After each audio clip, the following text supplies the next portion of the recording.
My uncle walked into my office and said, "Pack your things, sweetheart.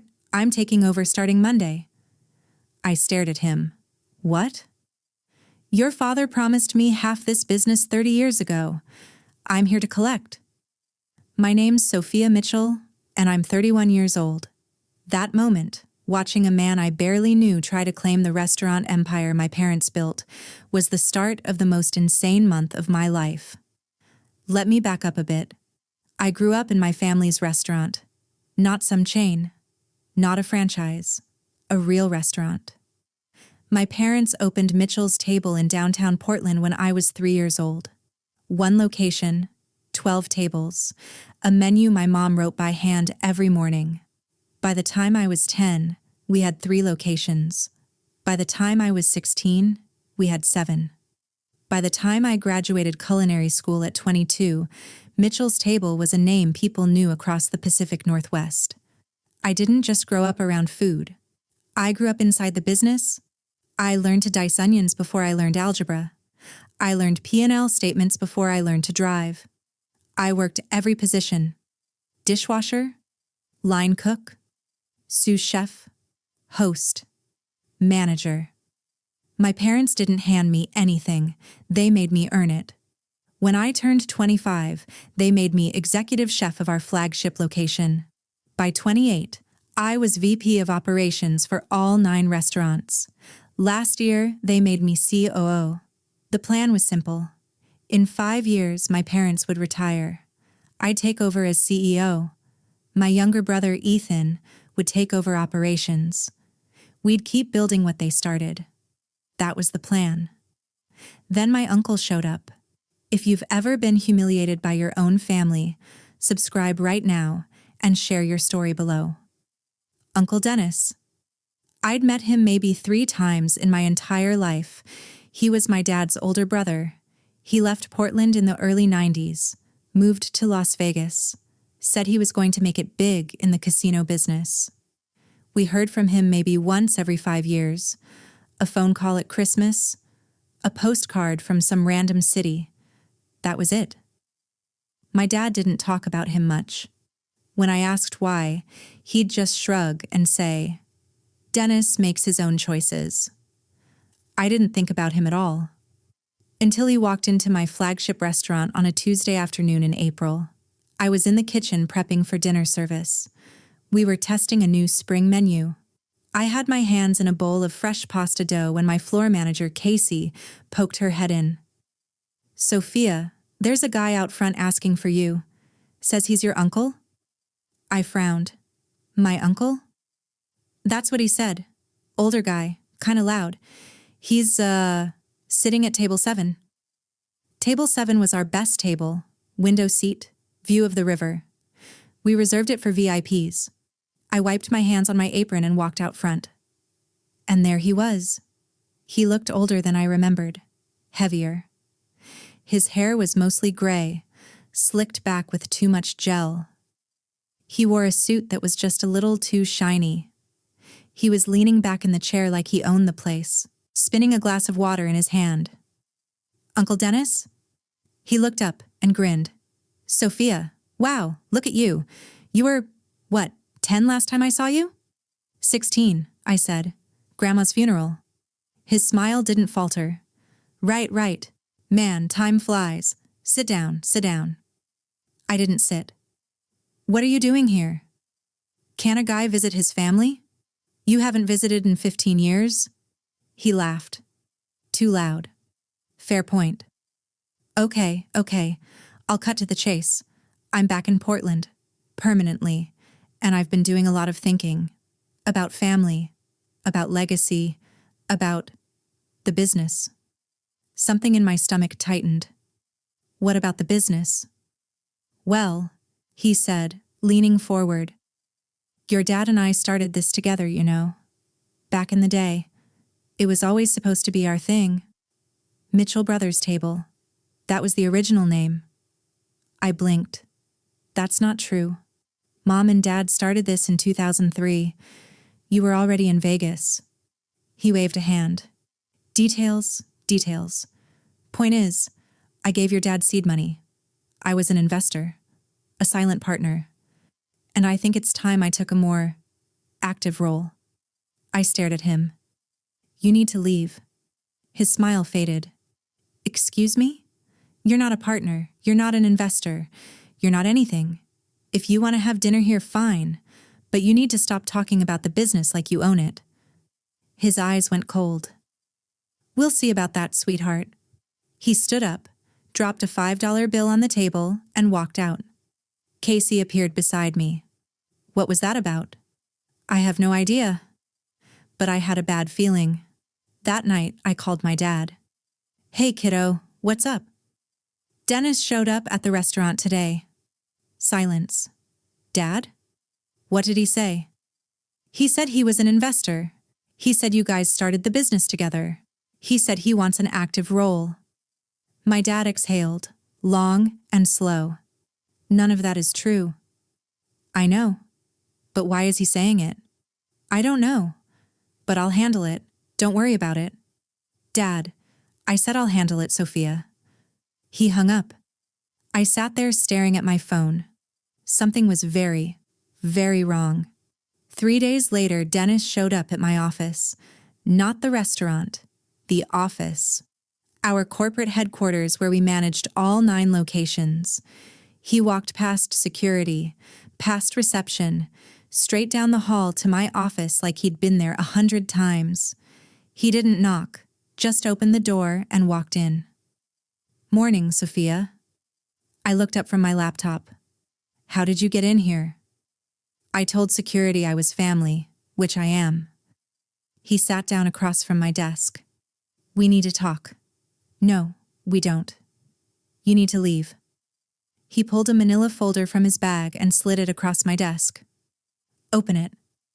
I didn't move. Open it, he said again. Against my better judgment, I did. Inside was a photocopy of a handwritten letter, dated 1995. It was from my grandfather to my dad and Dennis. I skimmed it.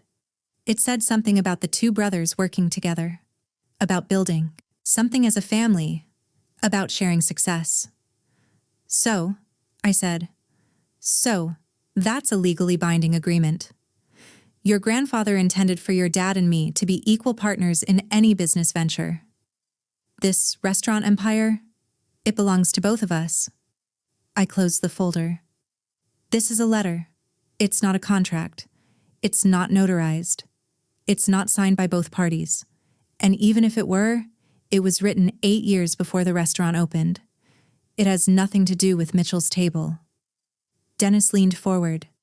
A judge might see it differently. Then get a lawyer and take it to a judge. Until then, get out of my office. His jaw tightened.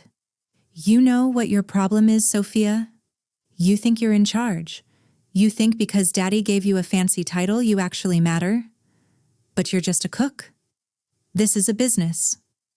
And businesses need real leadership. And you think you're real leadership? I know I am. I've been in Vegas for 30 years. I've managed operations for some of the biggest casinos in the country. Name one. Excuse me? Name one casino you managed. His face went red. I don't have to prove anything to you. Then we're done here. I stood up and opened my office door. Leave, now, or I'm calling security. He stood slowly. You're making a mistake. Both of you. Your dad's getting old. He's tired. He doesn't want a legal fight. And trust me, sweetheart, I can make this very expensive for him. My name's not Sweetheart, it's Sophia. And you're done here. He walked out. I closed the door and leaned against it, my heart pounding. Then I called my dad again. He was just here. I know. He called me right after. Sophia, he's threatening to sue. He says he'll drag this out, tie up the business, scare off investors. We don't have investors. We're family-owned. I know. But he doesn't care.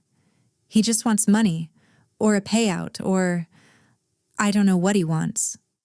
What are you going to do? Dad's voice cracked. I don't know. That's when I realized my dad was scared, and that terrified me. but I wasn't going to let some con artist destroy what we built. Over the next 2 weeks, Dennis was everywhere. He showed up at our restaurant locations, introduced himself to staff as the new co-owner, told managers that big changes were coming. He even tried to get into our supplier meetings. One of our meat suppliers called me, confused. "Sophia, some guy named Dennis Mitchell tried to renegotiate our contract. Said he was taking over purchasing. What's going on?" "Ignore him. He has no authority." "Okay, but he was pretty insistent. He said if we didn't work with him, you'd drop us." I spent an hour reassuring him that wasn't true. Dennis also started posting on social media, pictures of himself outside our restaurants, captions like, "Excited to be back with the family business," and "Big things coming to Mitchell's table." Customers were confused. Employees were nervous. My brother Ethan called me, panicking. "Sophia, people are asking me if we're selling the business. If Dennis is the new owner, I don't know what to tell them." "Tell them nothing's changing.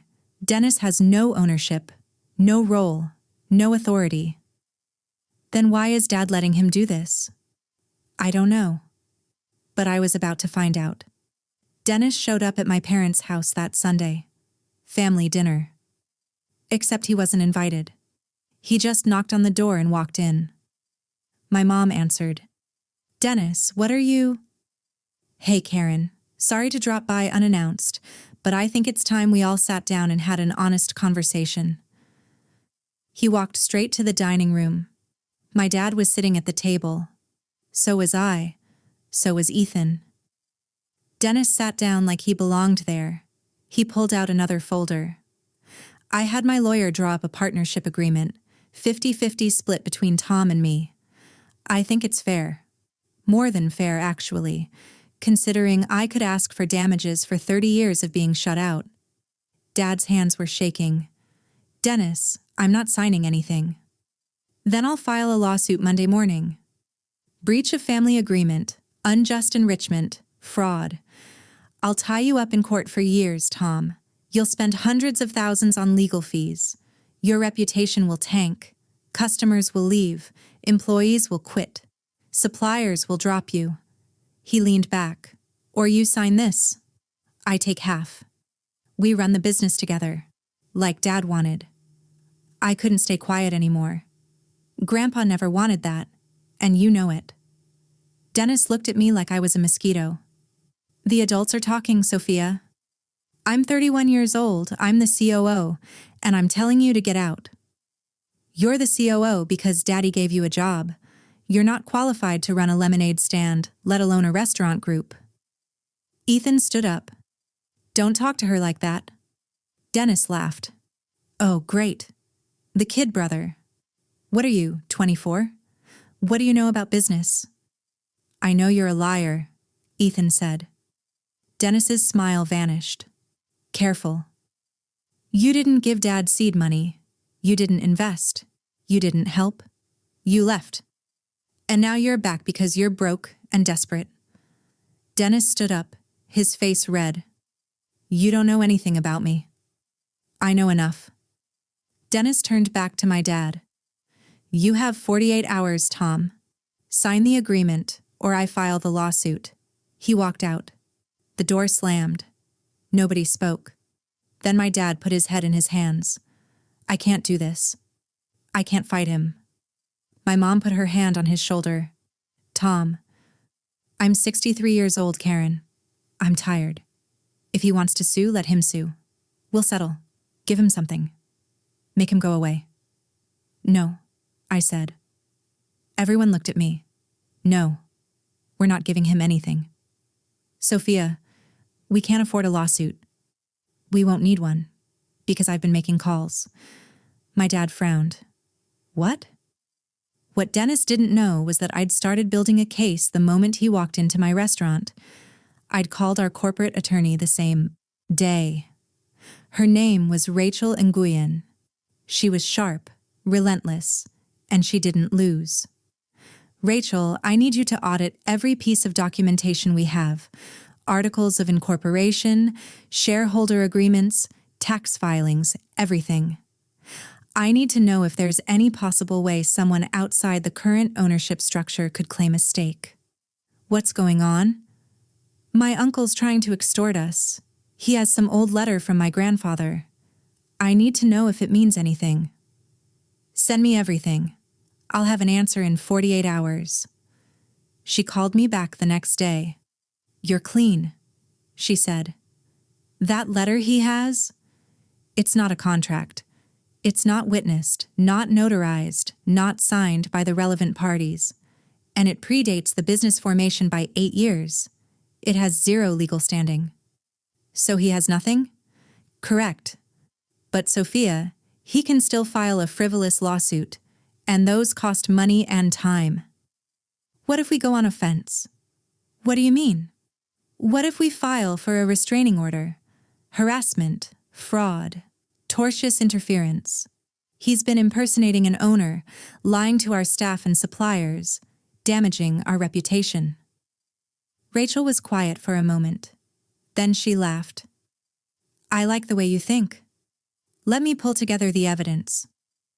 Over the next week, Rachel and I built a file. Every lie Dennis told. Every false claim. Every employee he confused. Every supplier he tried to manipulate.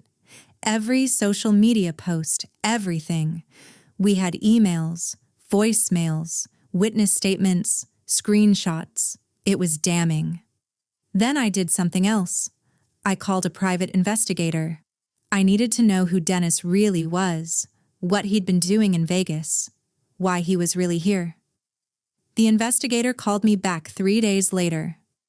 Ms. Mitchell, I've got the report. Your uncle's broke. He filed for bankruptcy 2 years ago. He's been fired from at least 4 jobs in the last decade. The casinos he claims to have managed? He was a floor supervisor at best. And he's got an outstanding warrant in Nevada for unpaid debts. Send me everything. He did. I sat in my office staring at the file. Dennis wasn't here for legacy. He wasn't here for family. He was here because he had nowhere else to go, and he thought we'd be easy targets. He was wrong. 2 days later, Dennis showed up at the flagship restaurant. It was a Saturday night. Peak service. The dining room was packed. He walked in, loud and arrogant, demanding to see me. Casey came into the kitchen. Sophia, Dennis is here, and he's making a scene. I wiped my hands. Good. Send him to the private dining room. Tell him I'll meet him there.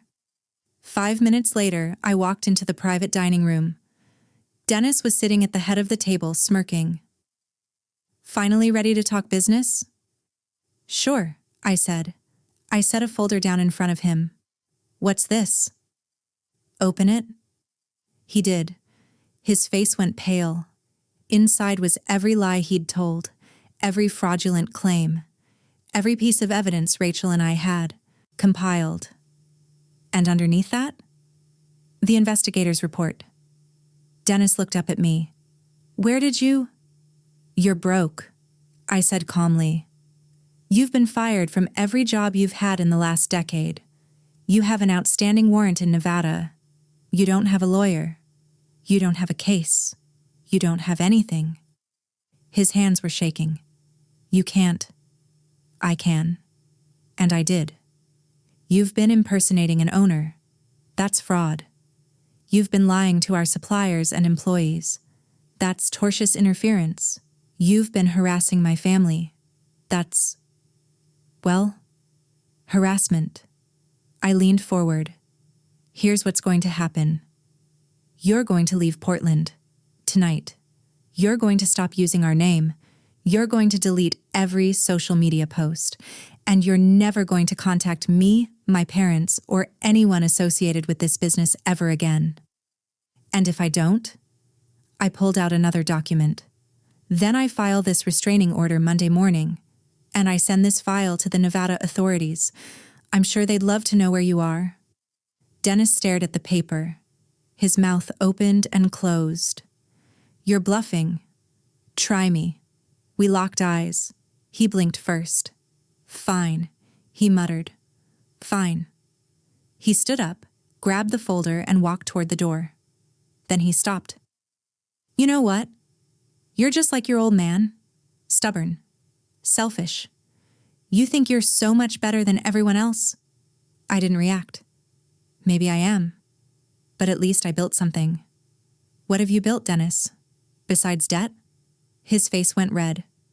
Then he turned and left. I stood there for a moment, my heart pounding. Then I walked back into the kitchen. Casey looked at me.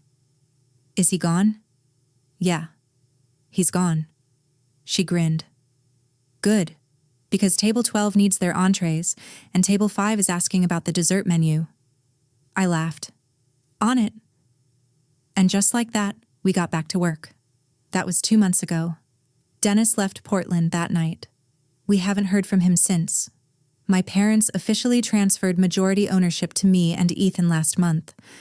We're opening our 10th location next spring, and we just got a James Beard nomination for our flagship restaurant. I think about Dennis sometimes, about how he saw something someone else built and thought he could just take it, about how he saw a family business and assumed we'd be too scared or too polite to fight back. He didn't ask what I was capable of. He didn't ask what I'd learned. He didn't ask who I'd become. He just assumed. And that assumption cost him everything. My dad told me something the week after Dennis left. He said, "I'm sorry I doubted you. I should have known you'd protect this place." I told him he didn't doubt me. He was just tired. And being tired doesn't make you weak. It makes you human. We protect what we love, even when we're tired, even when we're scared. Especially then. Subscribe if you know what it's like to fight for what you've built. Drop a comment and tell me where you're watching from. I want to hear your story. And if you've ever had to stand up to family, hit that like button. You're not alone.